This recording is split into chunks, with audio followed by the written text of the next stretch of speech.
we have started that production project and have pretty much buried about 1,000 tons for our first kind of mini batch to kick us off into this much larger project.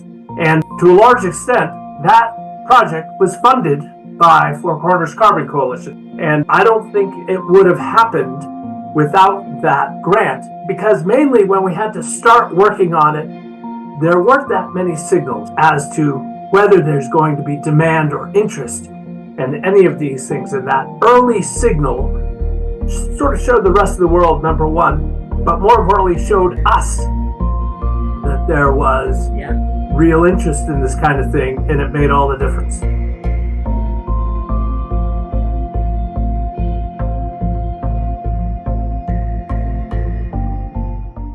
Thank you so much, everyone. Can you briefly introduce yourselves and your role at Woodcache? I'm Serge Bushman. I'm the CEO, and I have my fingers in a lot of different aspects of the company, and I've been at it a couple of years.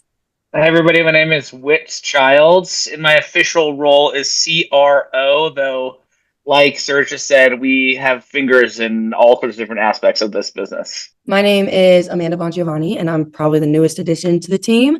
And I am a content creator for Woodcache as well as a project manager. Wonderful. Can one of you explain the history behind Woodcache and what inspired its founding?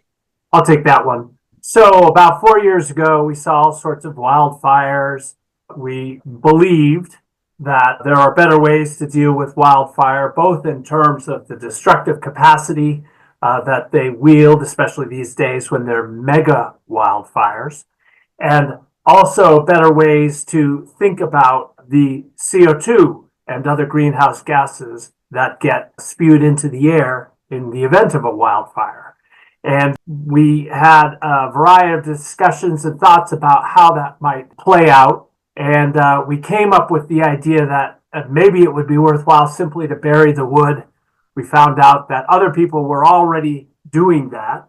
And so we quickly reached out and figured out what has been done, what hasn't been done, and tried to figure out where we can add value in the process of sequestering what we hope will be a gigaton of carbon dioxide removed each year starting the middle of the 2030s. So we think we need to grow really fast to accomplish that.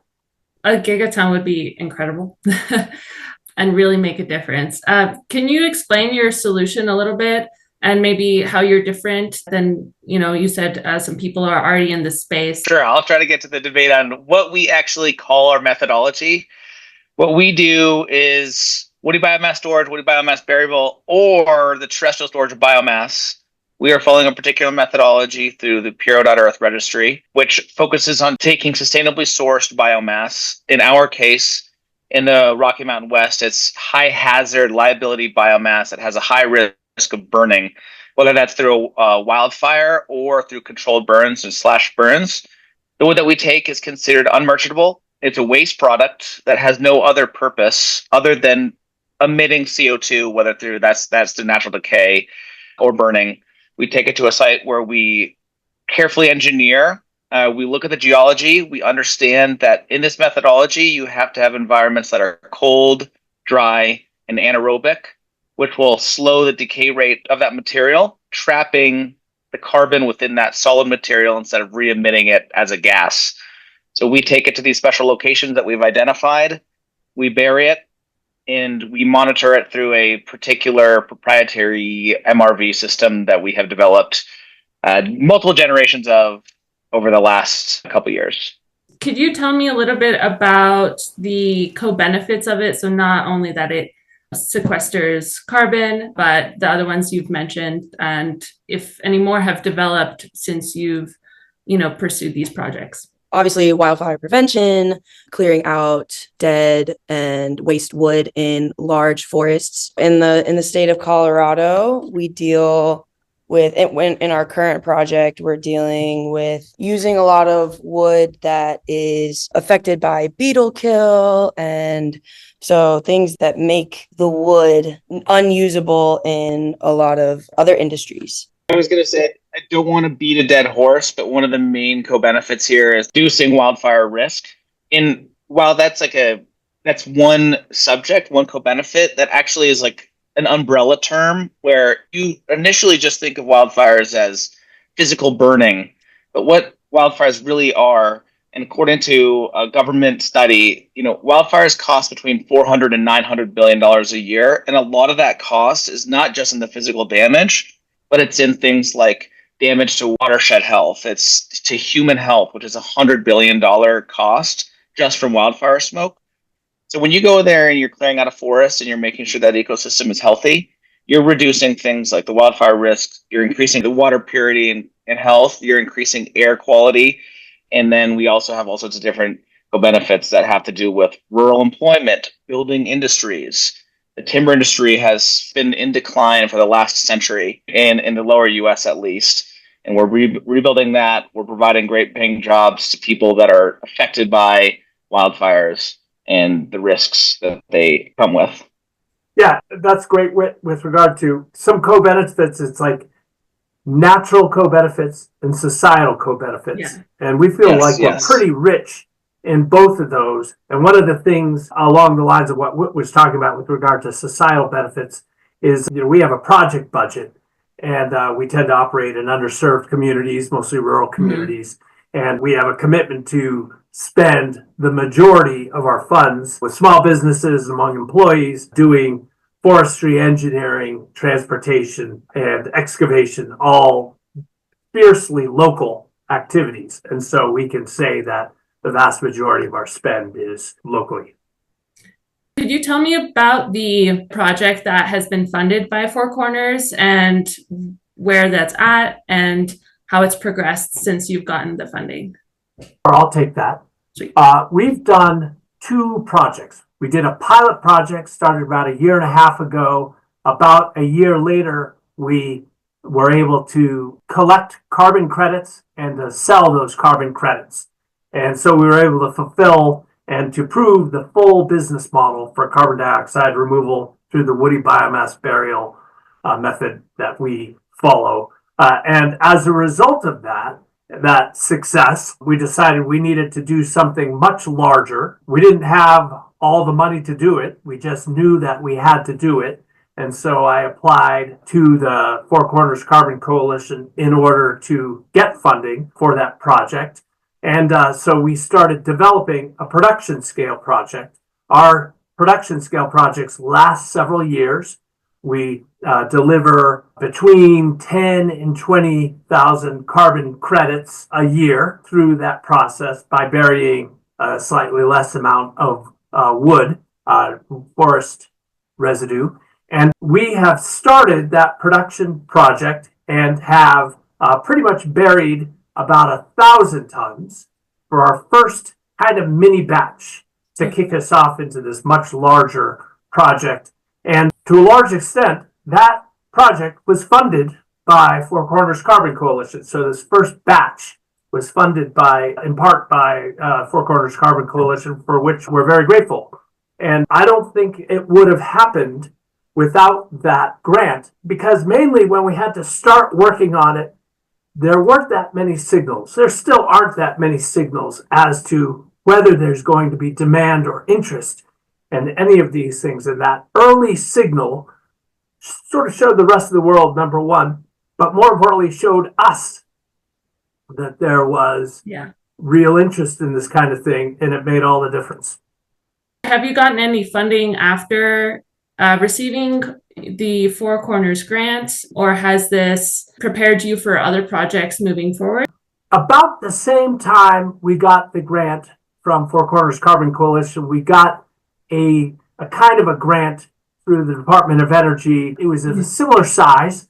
And what we were able to do is take those funds and focus on our measurement, reporting, and verification system, which is this infrastructural component on one side compared to the actual operational funds that you provided. So we were able to drive improvements in our infrastructure while you were driving us forward on an operations front. And so those happened about the same time. Those helped us push forward. We haven't raised other funds besides that. We already had some internal funds, so that's partially funding our operations. We're looking to raise funds, especially in kind of the equity category, as well as small loans.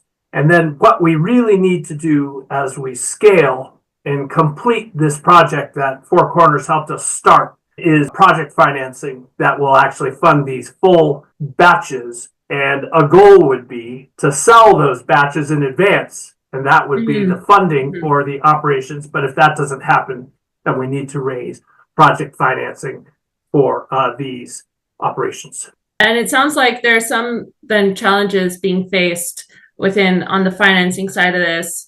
Could you go into that a little bit more? What challenges are you facing? If you want to touch on the equity piece or any other. Love it. The tough thing is that we're engaged in a new industry, carbon dioxide removal. And within that new industry, we're engaged in a new method, woody biomass burial. And there are any number of debates that are rampant around these questions. The first one is kind of a scientific question, and it has to do with how durable are our carbon credits, and therefore how valuable are our carbon credits. And in the last year and a half, as we've operated, we've developed some internal confidence from our data, and third parties are doing research with their own data that is beginning to show that it really is a highly durable method. So that's one thing we've been able to overcome that I think will make a difference among investors. The second thing we've been able to overcome is, can we even do this? Does anyone know how to do this? You've never done it. No one else has ever done it. How can you, with a straight face, tell me that, what doesn't exist right now is going to exist? And the great news with our pilot project and the project that Four Corners funded is we've proven we can do it. We have big, heavy excavators. We've gotten supply. We've developed somewhat proprietary, but we're happy to share methods to, solve all of these little problems and put together a first of a kind type of operation that we believe that others can look at. And we've taken a lot of steps towards identifying demand. The pilot project sold out. We sold all of our credits. In this new project, pre-sales, sold a third of them. Pretty good. Not great, but pretty good. And these are at increasing scales. And so I think we can begin to show the world that this is a real thing. It's fundable, and that investors, either debt or equity investors, will get a return on their investment.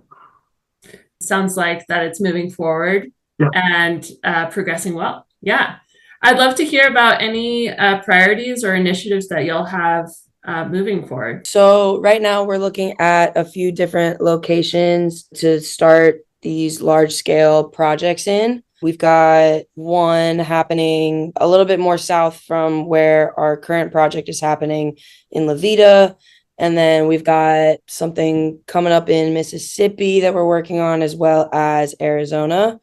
So we're kind of hitting a bunch of different areas of the US at the current moment. Also building up our YouTube channel and really focusing on education of what we're accomplishing, what our processes are like, and things of that nature. Because I think the biggest holdup we're dealing with is that a lot of people don't know what it is that we do and what the process is like. So that's the goal of our YouTube channel, is really just to educate. We have learned a lot since our inception on how to actually sell these credits. It's a lot easier said than done. The market is still small, and there are some major players. Initially, we focused on trying to have partnerships with those major players, which tend to be tech companies that have high margins and the ability to pay for a high quality credit. What we've found as a company is that when we go out and we sell these credits and try to attract these major buyers, doing it from just a direct relationship can be quite challenging. Because they're like, of course, you're going to tell us these great things because you're the company and it's to your benefit. What we found is if we partner with other groups that have some scientific background or have some knowledge, they can also convey this and also show that they trust our methodology. So having a third party partnership, whether it's a broker, an exchange, has been very helpful in trying to move our credits. I know we're at time, but the last question I wanted to ask was, how can Four Corners help, facilitate local governments in purchasing CDR credits? The thing that we need the most at this moment, in my opinion, is belief that woody biomass burial has a seat at the table. We talk about biochar, we talk about bikers as a big category, but I think it needs to be called out as an individual thing that people really understand. And so that's not necessarily just you, but the idea that you've had several this is CDR sessions actually related to your affiliate organization, but that there have been specific sessions related to that is a big deal. And so more of that is really great. Whit, what do you think Four Corners Carbon Coalition can do? Kind of along those lines, that one, the education, but I also think that just connections within the industry and outside of the industry, and that could be with potential buyers. And I know that you guys are very involved in local governments. Having public figures understand this is super helpful. So we can get some policy that will help us build the industry. And not to emphasize the policy because we're not dependent on it now, but we certainly could use it and also tie it to other things that are important, like wildfire risk mitigation.